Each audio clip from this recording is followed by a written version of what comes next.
Arsenal Academy coach Michael Donaldson will be part of Jamaica's backroom staff for their World Cup playoffs in March. Donaldson, 43, is the head coach of Arsenal's under-16s and led them to lift the Premier League Cup last season. Sign up for the Arsenal newsletter. Thank you. Michael Donaldson has been coaching Arsenal's under-16s this season. Credit. Getty. Jamaica are hoping to qualify for the World Cup this summer via a playoff in MarchCredit, AFP.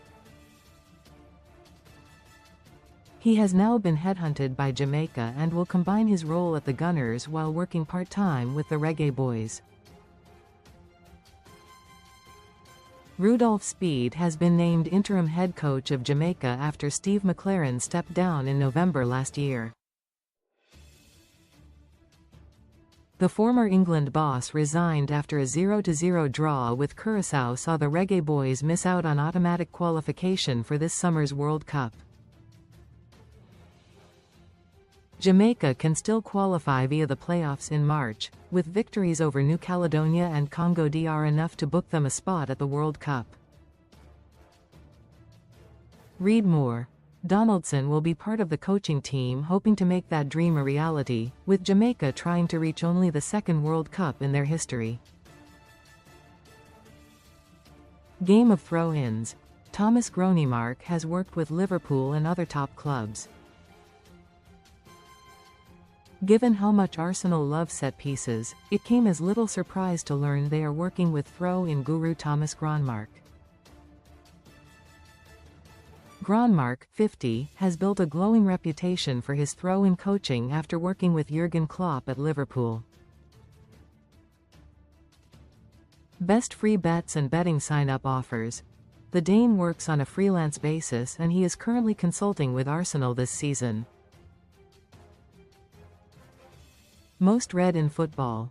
Gronemark is helping the Gunners to improve their long throws, which Declan Rice and Riccardo Calafiori have been tasked with. His sessions are not just on long throws, though, and also focus on quick throw-ins. Clubs like to keep their work with Gronemark secret, but Sunsport can reveal some of the sides he has worked with this season. The Dane has been a consultant for Spanish side Celta Vigo and Japanese club Jeff United Chiba. Jeff United Chiba got promoted to the top flight in December last year, which means Gronemark has now worked with 4 teams that have gained promotion. Analyze this. Fratton Park was bouncing last weekend as Portsmouth eyed an upset. Credit, Reuters.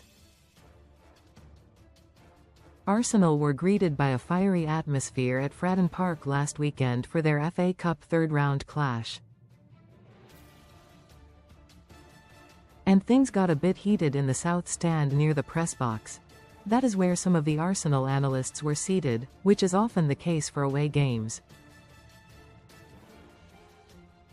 A Portsmouth fan lost his cool during the second half and gave one of the analysts an earful. The supporter was unhappy with the fact Gunners players were diving, and he was not afraid to voice his views. In fairness to the Arsenal analyst, he did not react at all and the situation was swiftly diffused by a nearby steward. Physio. Arsenal have had a change in their medical department after physio Elliot Clark left. Credit, Getty. Physio Elliot Clark has left Arsenal after 3 years. Clark joined the Gunners in January 2023 from rugby club Harlequins, where he was head of rehabilitation. He announced 3 months ago that he would be leaving Arsenal at the end of 2025 for family reasons. He has now officially gone and confirmed news of his departure on LinkedIn. Clark wrote, "It was a difficult decision to step away at this point of the season, leaving behind an outstanding group of staff and players at such an exciting stage of the journey. But family comes first and I'm comfortable with the decision I've made. I genuinely leave with nothing but good feeling for the club and hope everyone gets the rewards they deserve at the end of the season. I have no doubt that real success is not far away. Fantastic work. Arsenal have been consulting fans of their women's team throughout this season. Credit. Getty. Arsenal are currently going through the largest supporter-led consultation in the history of their women's team. The initiative, which is called Block by Block, has led to the Gunners working with over 150 fans across 6 games this season. 5 more consultations are due to take place before the end of the campaign at the rest of Arsenal's Women's Super League games at the Emirates. Recommended stories. Arsenal have launched the consultation as they continue to work on making the Emirates the home of their women's team. Supporters have created flag displays, a tifo and decided new matchday music playlists during the consultations. Comments.